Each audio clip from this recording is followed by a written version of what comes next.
नमस्कार शेतकरी मित्रांनो, माझं नाव मोहन बाजीराव शिंदे, राहणार चांदोरी.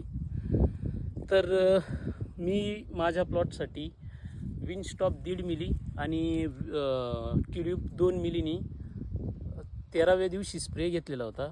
तर घडांची ग्रोथ बघा, सशक्त घड झालेले. जे काही आहे घड कमीच आहे, परंतु जे काही आहे ते सशक्त घड झालेले. तर माझी शेतकरी बंधूंना विनंती आहे की 13व्या दिवशी 1.5 मिली विंडस्टॉप आणि 2 मिली ट्यूलिप हे दिलंच पाहिजे. थोडेसे ब्रँडेड औषधं आहे, 2 पैसे खर्च जास्त होतील, पण आहे ते घड राहतील. आणि परत 17व्या दिवशी, म्हणजे आज याचा 17वा दिवस होता माझा, तर मी आज याला परत ट्यूलिप रिपीट केलेलं आहे.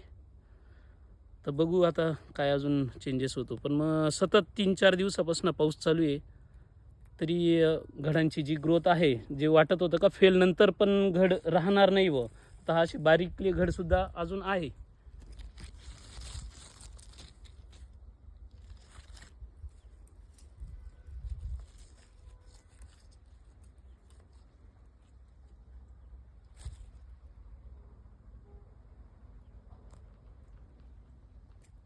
धन्यवाद.